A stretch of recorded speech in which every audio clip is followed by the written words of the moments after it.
kita harus berupaya dengan langkah-langkah yang tidak bisa langkah normatif, mengejar pembangunan Indonesia, mengejar kesejahteraan Indonesia.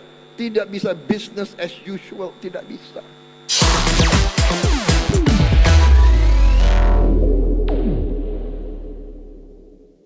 Presiden Prabowo Subianto dengan nada tegas meminta komitmen seluruh jajaran Menteri Kabinet Merah Putih untuk berhati-hati mengelola keuangan negara dengan penuh tanggung jawab. Presiden menegaskan setiap rupiah uang rakyat yang berasal dari pajak dan pendapatan negara harus dijaga dan dikembalikan dalam bentuk program yang nyata untuk masyarakat. Presiden juga menegaskan bahwa transparansi dan akuntabilitas adalah prinsip utama dalam penggunaan anggaran negara.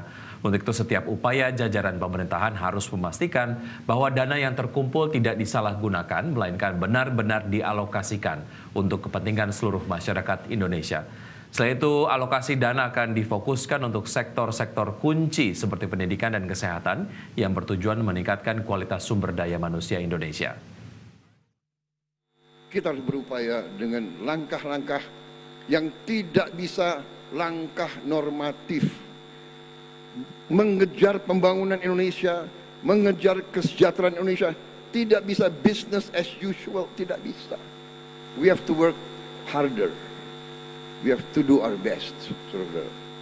Makanya saya ini sebetulnya ya ada kasihan juga sama menteri-menteri saya itu. Karena di Kabinet Merah Putih itu kata mereka nggak ada hari merah di kalender kita. We work 7 days a week.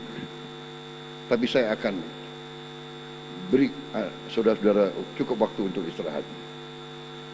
Karena yang kita butuh dari saudara adalah leadership, management, and the best decision. Best decision berarti saudara harus dalam keadaan. Komisi 11 DPR RI sepakat dengan keinginan Presiden Prabowo Subianto terkait dengan anggaran APBN yang harus sampai ke tangan rakyat. Komisi 11 menegaskan anggaran negara yang dihasilkan dari penerimaan pajak dari masyarakat harus digunakan untuk meningkatkan kesejahteraan rakyat dan daya beli.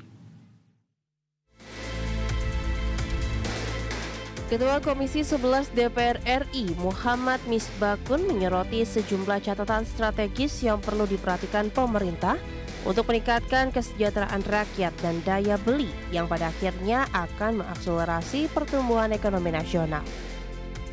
Misbakun menegaskan anggaran negara yang dihasilkan dari penerimaan pajak dari masyarakat harus digunakan untuk meningkatkan kesejahteraan rakyat dan daya beli.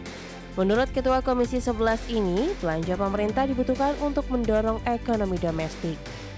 Diharapkan pemerintah melakukan upaya-upaya yang serius dan sungguh-sungguh dalam rangka upaya untuk membangun program pembangunan, yaitu menciptakan program pembangunan yang memberikan dampak yang kuat terhadap konsumsi rumah tangga.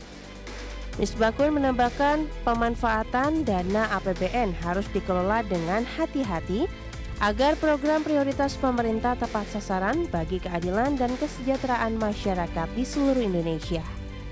Dari Jakarta, Tim Liputan, IDX Channel. Wakil Ketua DPR Sufmi Dasko Ahmad memastikan anggota DPR tidak akan lagi menerima tunjangan perumahan sebesar 50 juta per bulan setelah Oktober 2025. Dasko menilai polemik yang terjadi di masyarakat dikarenakan informasi yang disampaikan kurang lengkap dan kurang detail.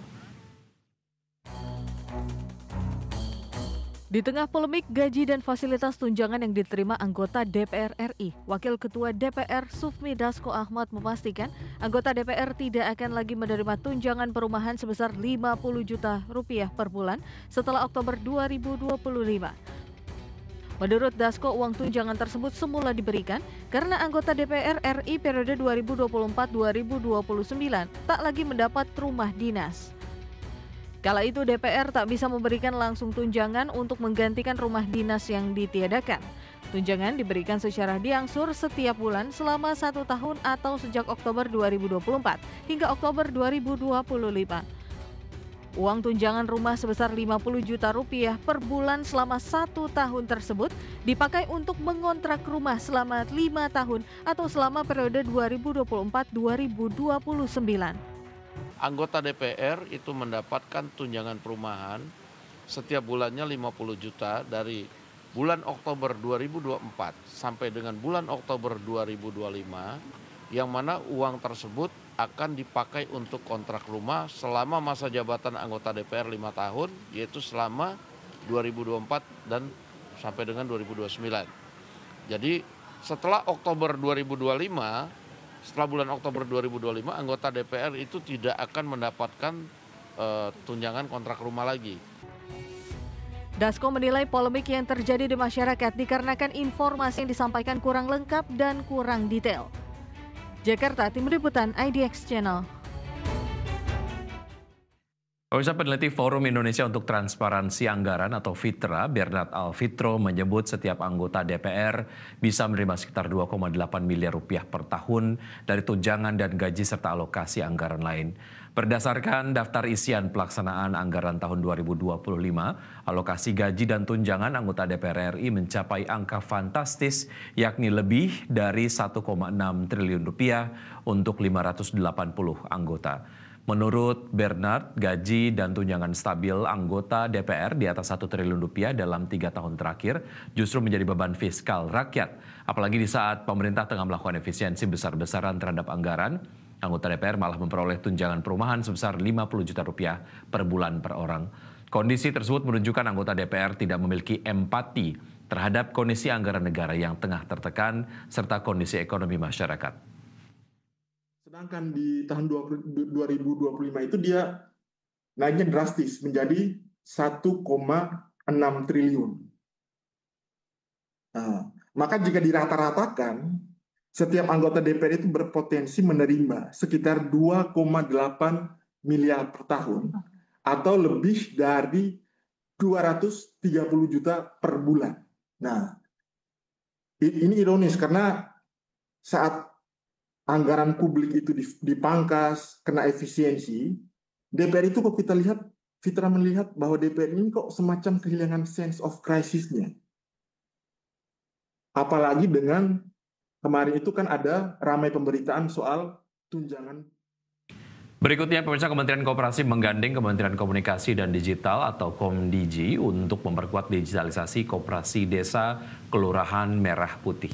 Salah satunya dengan membentuk layanan microsite sistem informasi.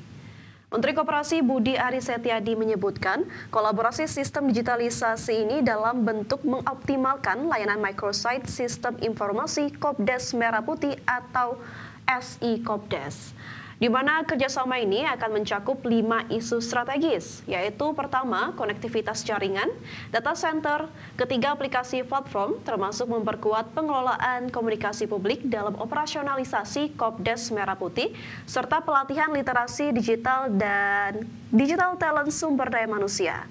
Nantinya pemerintah menyiapkan infrastruktur digitalisasi Kopdes Kelurahan Merah Putih, khususnya memperkuat infrastruktur pada daerah terdepan, tertinggal, dan terluar atau 3T. Mewujudkan digitalisasi koperasi di Indonesia, terutama memperkuat ekosistem digital dalam pengelolaan koperasi desa Merah Putih. Karena di Komdigi ini kan berbagai instrumen ada. Tadi ada 5 isu. Satu soal konektivitas jaringan, kedua data center, ketiga soal aplikasi platform, keempat soal pelayanan komunikasi publiknya, dan yang kelima adalah soal pelatihan digital talent sumber daya manusia digital dalam pengelolaan koperasi di Indonesia. Jadi 5 isu.